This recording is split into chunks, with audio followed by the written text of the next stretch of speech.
Manual do Jovem Pesquisador. Discussões, dicas e mais para a sua carreira científica. Tamo junto.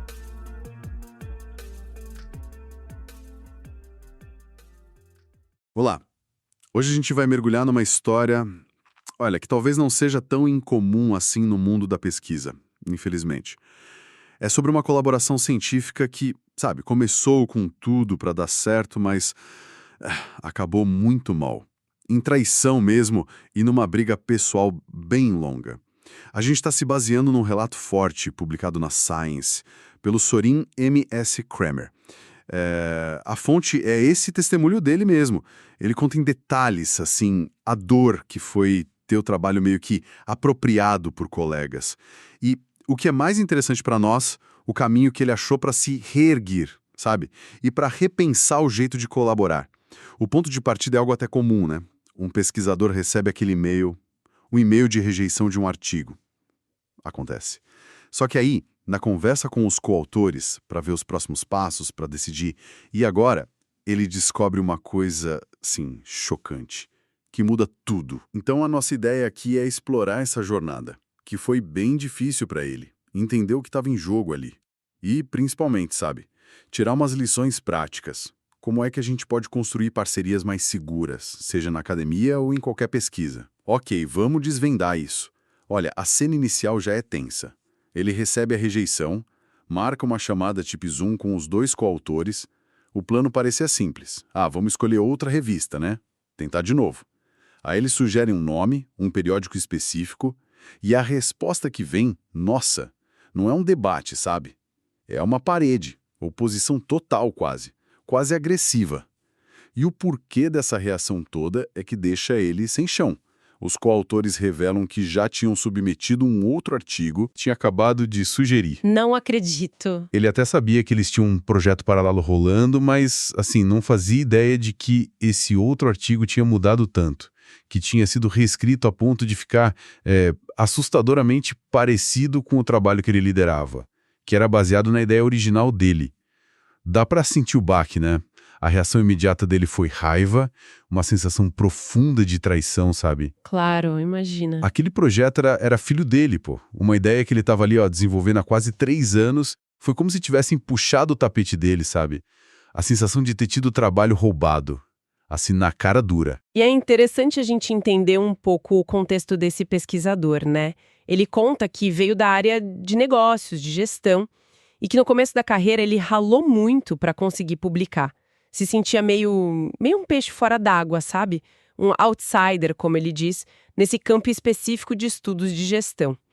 A estratégia que ele encontrou para virar o jogo foi justamente buscar colaborações. Fez parcerias com pesquisadores mais sêniores, buscando mentoria mesmo, e também com colegas mais novos, que traziam, sei lá, energia, habilidades que ele não tinha. Aquela coisa de complementariedade. E olha, por um tempo essa estratégia deu super certo. Deu mesmo. Rendeu várias publicações em revistas boas, convites para apresentar trabalho em conferência importante, a rede de contatos dele crescendo. Ele realmente achou que tinha encontrado a fórmula, sabe? Que o segredo era sempre o nós, o poder do coletivo. Uma visão que, ruiu. Desmoronou completamente naquela chamada de Zoom. A primeira reação dele, depois daquele choque todo, foi tentar buscar ajuda, né? Alguém de fora para mediar. Ele foi atrás de editores sêniores e gente grande de alguma das principais revistas da área. Pessoas com experiência que talvez, pudessem dar uma luz, um caminho. Mas o conselho que ele ouviu, foi um balde de água fria. E foi unânime. Esquece isso. Deixa pra lá. Sério? Todo mundo. Falaram que essas brigas de autoria, quem fez o quê, quem merece o crédito, são sempre confusas. Usaram a expressão messy affairs, sabe? Coisas desagradáveis onde, no fim das contas, ninguém sai ganhando, principalmente a reputação de todo mundo envolvido. E o peso disso, né, é muito maior do que só uma linha a menos no currículo. Afeta a pessoa inteira.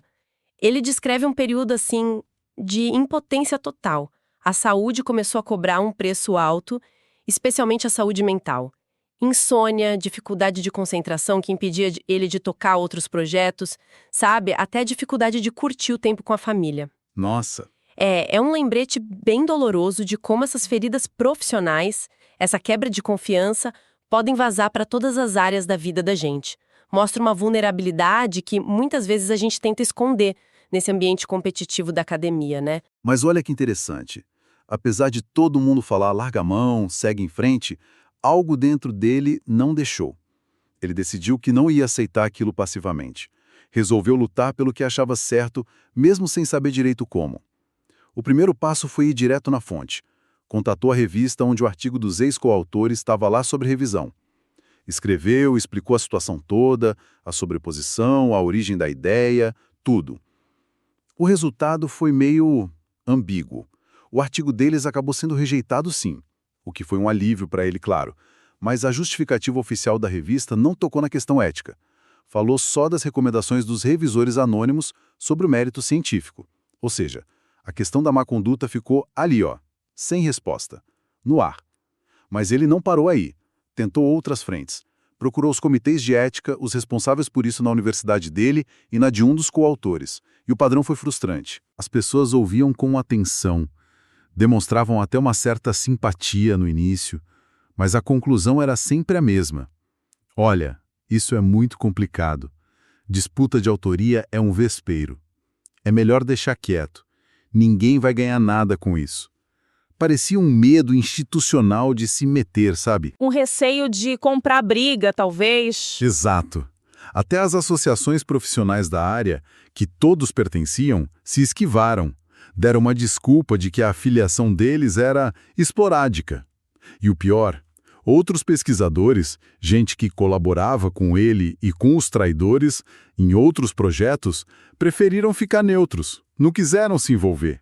Foi um isolamento quase total para ele. Essa sequência de tentativas frustradas, nossa, é muito reveladora, né? Expõe uma fragilidade no sistema acadêmico, parece que falta mesmo um mecanismo eficaz, ou talvez exista uma relutância muito forte das instituições em arbitrar esses conflitos éticos de autoria. É quase como se preferissem não mexer em vespeiro, sabe? Mesmo que isso signifique deixar um pesquisador que foi claramente lesado, totalmente desamparado. Pois é. Isso levanta uma questão importante sobre o papel das instituições, né? Cadê o suporte real quando a colaboração dá errado, quando vira má conduta? Será que esses mecanismos de proteção ética são mais para inglês ver do que práticos em muitas situações? E essa falta de ação não acaba indiretamente incentivando que isso continue acontecendo? Exatamente. E aí, diante desse muro de indiferença e também do cansaço emocional de ficar brigando sozinho, ele acabou fazendo o que todo mundo tinha aconselhado desde o início. Seguiu em frente. Pelo menos assim na superfície. Se dedicou a outros projetos, focou em novas ideias e por quase 2 anos ele trabalhou basicamente sozinho. Evitou colaborar, ficou na dele. Só que essa solução também não era ideal. O isolamento pode até parecer mais seguro depois de um trauma desses, né? Mas a ciência, especialmente em certas áreas, ela vive da troca, da colaboração, da complementaridade. Ele começou a perceber que a produtividade dele estava caindo, que algumas ideias mais complexas eram difíceis de levar adiante sozinho. E tinha aquele projeto original, né? Aquele que foi roubado e nunca publicado. Para retomar aquilo, ele sabia que ia precisar de ajuda, especialmente para montar um conjunto de dados robusto a analisar. Com certeza. Mas a simples ideia de confiar em outra pessoa de novo, ainda mais naquele projeto, gerava uma ansiedade que paralisava ele. Um dilema real. Precisar colaborar versus o medo de ser traído de novo. Complicado. Foi nesse momento de impasse que ele decidiu, então, mudar radicalmente a forma de fazer as coisas. Depois de muito pensar sobre o que tinha dado errado, ele encontrou um outro pesquisador, um potencial novo colaborador. Alguém que parecia ter o perfil certo para o projeto. E, talvez mais importante, parecia confiável. Mas olha a diferença. Antes de começar a discutir a ciência a fundo, antes mesmo de abrir os detalhes da pesquisa, ele propôs algo que nunca tinha feito antes na vida: formalizar a parceria. Ah, interessante. E é aqui que a história fica realmente interessante. Ele chegou e falou: vamos fazer um acordo de colaboração, por escrito. E não era um papel qualquer, sabe? Um protocolo genérico. Não. Era um acordo pensado justamente para evitar as armadilhas que ele já tinha caído. Ele detalhou 3 pontos principais ali. Primeiro, definiram com muita clareza quais seriam os papéis e as responsabilidades de cada um. Quem faz o quê, quem lidera qual etapa, bem dividido. Segundo, estabeleceram critérios objetivos para definir a autoria do artigo final. Baseados em quê? Nas contribuições concretas de cada um. Nada de subjetividade ou decisão de última hora. Faz todo sentido. E terceiro, um ponto crucial, que veio direto da experiência dolorosa dele. Combinaram que toda decisão importante sobre o rumo da pesquisa, métodos, análise, qualquer coisa-chave, ia ser registrada por e-mail. Chega de conversa informal no corredor que depois ninguém lembra direito ou cada um interpreta de um jeito. Tudo documentado, preto no branco. Pode até parecer um pouco burocrático demais, né? Talvez meio frio para uma colaboração científica que a gente imagina mais orgânica. Mas o resultado para ele foi transformador. Anos depois, ele e esse novo colaborador publicaram juntos aquela pesquisa original. Aquela que tinha sido fonte de tanta dor. Que reviravolta. E o mais legal, a pesquisa final ficou ainda melhor. Eles conseguiram um banco de dados muito maior, mais rico, usaram métodos estatísticos mais sofisticados do que na primeira tentativa lá atrás. Ou seja, ele não só recuperou o projeto, como essa nova abordagem, mais estruturada, mais segura, permitiu que ele elevasse o trabalho a um outro nível. Essa jornada toda, né, do fundo do poço até a publicação bem-sucedida. Isso destilou nele algumas lições muito fortes. E o que essa história ensina pra gente, de uma forma brutalmente honesta, é que no mundo acadêmico a confiança é ótima, mas olha, a verificação e a clareza são essenciais. As defesas que ele construiu para si mesmo podem ser resumidas em 3 estratégias bem práticas, quase um manual de sobrevivência para colaborar, sabe? A primeira grande lição, que funciona quase como um escudo protetor, foi a importância da autossuficiência, ou seja, desenvolver e manter a capacidade de fazer e publicar pesquisa de alta qualidade sozinho. Mesmo que você goste de colaborar. Exato. Não é para se isolar, mas saber que você tem essa capacidade funciona como um porto seguro, tanto psicológico quanto profissional. Se uma colaboração azedar, você não fica totalmente paralisado, entende? Você tem como continuar produzindo. É um pilar de resiliência importante. A segunda estratégia é avaliar potenciais colaboradores com muito, muito cuidado. Ele passou a encarar a escolha de um parceiro de pesquisa quase como se fosse uma decisão de contratação séria numa empresa. Faz sentido. E isso implica fazer o dever de casa, pesquisar o histórico da pessoa, ler os trabalhos anteriores dela, se possível conversar com quem já colaborou com ela, tipo, pedir referências, mesmo que de forma discreta. E, acima de tudo, não ter pressa. Investir tempo para conhecer e avaliar o outro antes de se comprometer com o projeto pode evitar muita dor de cabeça lá na frente.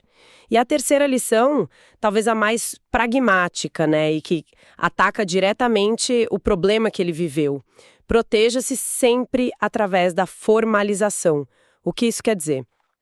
Estabelecer acordos claros antes de começar a compartilhar as ideias mais valiosas, os dados, o trabalho pesado. O tal acordo que ele fez. Exatamente. E como ele fez na segunda parceria que deu certo, documentar as decisões-chave, os marcos importantes, tudo por escrito. Pode ser e-mail, pode ser ata de reunião, um documento compartilhado. Esses registros que podem parecer excesso de zelo no começo viram provas valiosíssimas se a relação complicar e surgirem disputas. Não é desconfiança, é profissionalismo. É clareza mútua. É muito interessante ver como ele olha para a colaboração hoje, né? Depois de mais de 15 anos na academia e com essa cicatriz. Ele não virou um eremita, não se fechou completamente. Pelo contrário, ele ainda diz que colaborar pode ser uma alegria e uma bênção. Mas aquela ingenuidade inicial, essa foi embora. Foi substituída por cautela, por seletividade. Ele aprendeu do jeito mais duro como o nós da colaboração pode rapidamente se transformar em algo perverso, como ele mesmo descreve. Uma palavra forte, né? Perverso. Forte, mas reflete o que ele sentiu. Então, no fim das contas, qual a visão dele hoje sobre colaborar? Parece ser um equilíbrio delicado. Buscar ativamente boas parcerias, porque elas enriquecem a ciência, sim, mas escolher essas parcerias com muito mais critério, com diligência. E sempre mantendo o eu, a própria capacidade individual de pesquisa forte e preparada, como uma rede de segurança essencial. Então, acho que resumindo a mensagem principal que essa análise toda nos traz, é que a trajetória desse pesquisador, da decepção profunda até a recuperação, ilumina uma necessidade crítica no ambiente de pesquisa. A gente precisa de mais clareza, mais diligência e, sim, mais mecanismos de autoproteção nas colaborações. A história dele reforça demais a importância de formalizar as expectativas, definir papéis claramente e documentar as contribuições desde o início. Não como um sinal de desconfiança, mas como a base para uma parceria que seja saudável e realmente produtiva para todo mundo. E isso talvez nos leve a uma reflexão final, sabe? Pensando um pouco além do caso individual. A história foca muito nas ações que ele tomou, que ele aprendeu, como ele passou a se proteger, justo, mas se a gente conectar isso ao quadro geral, para além dos acordos formais entre as pessoas, que elementos da própria cultura acadêmica, sei lá, a pressão do publicar ou perecer, a competição feroz por recursos, talvez até uma certa informalidade excessiva em algumas áreas, podem estar criando um terreno fértil para esses conflitos de autoria e para comportamentos antiéticos surgirem? Boa pergunta. E olhando para as instituições, universidades, centros de pesquisa, agências de fomento, como elas poderiam ser mais proativas, como poderiam ajudar a cultivar ambientes de colaboração que sejam desde o início genuinamente mais saudáveis, mais transparentes, mais éticos, para que histórias como essa, se tornem cada vez mais raras. Fica aí a provocação para a gente pensar. E com essa reflexão, a gente encerra a nossa conversa de hoje.